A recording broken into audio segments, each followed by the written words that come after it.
Salut les amis, j'espère que vous allez bien, on se retrouve pour une nouvelle vidéo sur Boruto et aujourd'hui on va s'amuser à prédire la suite de Boruto en mode théorie avec cette fin d'arc qui vient d'arriver avec Ishiki, Momoshiki et tout le tintouin, avec un Naruto qui est dans le coma. Eh bien on va voir comment Boruto va pouvoir tout simplement contrer cette menace qui est en lui, Momoshiki, pour pas qu'il ne se fasse posséder à 100%. Quelles sont ses possibilités, le mystère du Jogan et surtout un être qu'on a tendance à oublier, Toneri. Le chapitre 54 de Boruto a son lot de mystères et de questionnements, mais il y a aussi une révélation qui est cruciale dans ce chapitre qui peut mettre des théories en chemin, dans le sens où on apprend de la part de Momoshiki qu'un réceptacle d'un Otsutsuki, quand il arrive pratiquement à 100% de la sauvegarde, donc Boruto et Kawaki sont actuellement à 80%, celle de Kawaki s'est arrêtée avec la mort de Ishiki, d'après les dires de Momoshiki, eh bien on a un Kawaki qui, maintenant, au niveau de sa morphologie, de sa génétique, eh bien a tout simplement des gènes de l'Otsutsuki. Deuxième révélation qui peut mettre beaucoup de théories en marche, c'est tout simplement la révélation de Momoshiki, en tout cas de la déduction de Sasuke et de Kawaki pendant la bataille. On a une révélation qui est cruciale sur les réceptacles des Otsutsuki. Boruto se fait posséder par Momoshiki quand celui-ci arrive à court de son chakra. L'Otsutsuki prend le dessus et le possède. Et là, on pourrait se dire, mais comment contrer bien tout simplement cet éveil d'Otsutsuki? Ça serait que le réceptacle en question ne soit pas à court de chakra et donc ait une source de chakra assez importante.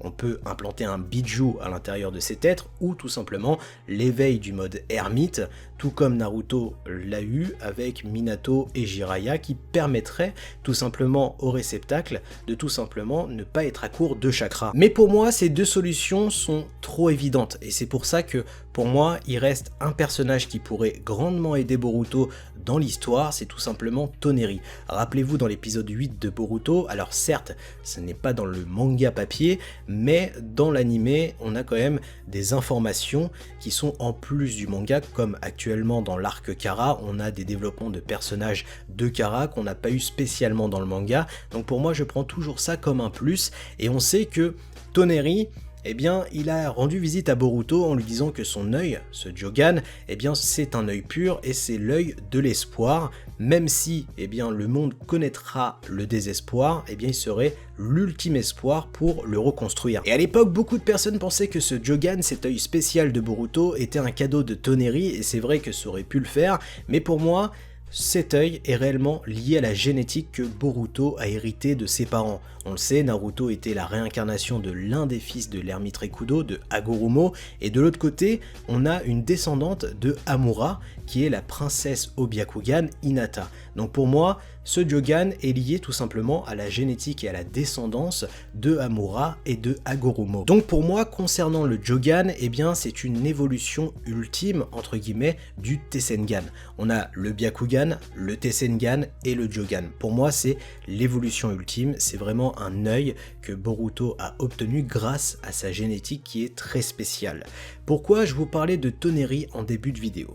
Toneri peut être la clé de la réussite et surtout du contrôle pour Boruto. Et maintenant, même si ça paraît évident que Ishiki est mort, quand je relis et je remate le premier épisode de Boruto, donc cette confrontation qu'on a entre ce pseudo Kawaki et Boruto, eh bien on a tendance à voir un Kawaki qui est obscur, méchant, et qui dit une phrase plutôt anecdotique à Boruto: tu vas rejoindre ton père où il est actuellement. Donc mort entre guillemets, tu vois ce que je veux dire, qui serait aussi avare et aussi méchant entre guillemets pour dire ces paroles à Boruto, qui va aussi dans l'espoir et dans les dires qu'il avait dit à Naruto, comme quoi il ne pourrait pas transmettre son renard à sa descendance, eh bien ça serait que Momoshiki aurait implanté un deuxième Kama à Kawaki lors du chapitre 54. Car on le sait, les Otsutsuki peuvent placer plusieurs sauvegardes, tout comme Ishiki l'a fait avec Jigen et Kawaki, donc pour moi, eh bien Momoshiki c'est quelqu'un,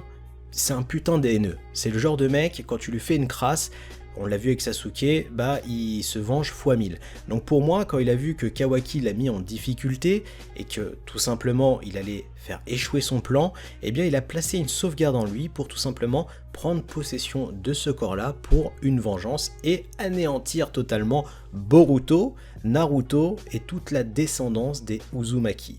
Et c'est là où c'est cool puisque Toneri serait l'Otsutsuki gentil qui pourrait donner la force et un nouveau Kama à Boruto. Toneri aura forcément sa pierre à l'édifice et ce sera celui qui sera implanté dans Boruto. Lors de l'épisode 1, pour moi, ce Kawaki adulte versus Boruto adulte, c'est Kawaki possédé par Momoshiki et de l'autre côté, on a un Boruto qui a le Kama et le Jogan liés avec Toneri. Toneri serait celui qui va sauver Boruto et permettre à Boruto de pouvoir contrer la menace Momoshiki. Et c'est là où ça devient super intéressant puisque on aurait une histoire, un schéma, tout comme Naruto a eu avec Kurama, sauf qu'on a un Toneri, comme on l'a vu dans The Last, qui quand il était petit voulait jouer avec de réels humains, pas des marionnettes, et à la fin de The Last, il s'est repenti et il attend seul sur la lune. Je sais pas ce qu'il fait, mais entre guillemets, il se fait chier. Donc forcément, avec un Otsutsuki gentil qui pourrait être la clé par rapport à Boruto et surtout lui permettre d'avoir de nouveaux pouvoirs et un éveil total du Jogan. Boruto n'aurait plus alors de barrière, il serait maître de sa destinée avec un être à l'intérieur de lui qui suivrait ses pas et qui serait clairement dans la même philosophie, un Otsutsuki qui voudrait contrer les Otsutsuki méchants. Et c'est là où les rôles s'inverseraient puisque dans le chapitre 54 on a un Kawaki, le grand frère qui a sauvé le petit frère et au final ça va être le petit frère qui devra sauver le grand frère qui se fait posséder par Momoshiki.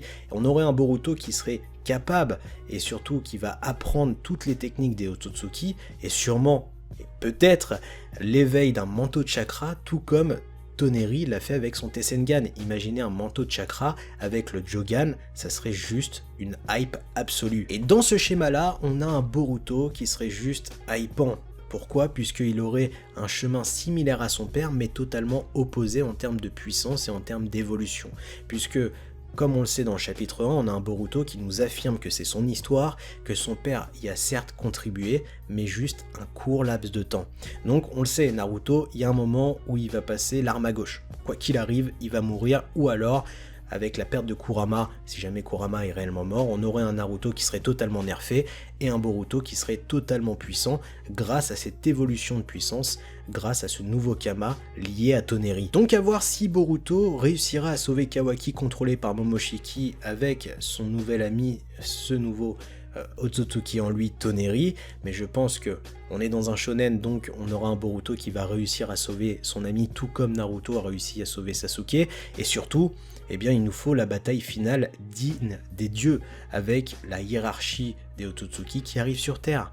Pourquoi pas les seigneurs, avec surtout le roi des Otsutsuki qui se pointe. Là je pense que on pourrait conclure Boruto, et toute la mythologie Naruto-Boruto serait totalement finie, dans le sens où on aurait le fin mot de l'histoire sur l'origine du chakra et de tout ce qui a été créé. Dans tous les cas, je suis vraiment fier, entre guillemets, de vous présenter cette théorie qui n'est pas totalement de moi, puisque Shuri m'a réellement beaucoup aidé, même si elle fait très peu de vidéos sur Naruto Boruto, eh bien, elle en a là-dedans. Donc si jamais vous avez kiffé cette vidéo, n'oubliez pas de la liker, de la partager à foison. Bientôt les 300 000 abonnés, merci à vous. Je vous souhaite une très belle journée, une très bonne soirée. À très bientôt. Tchuss!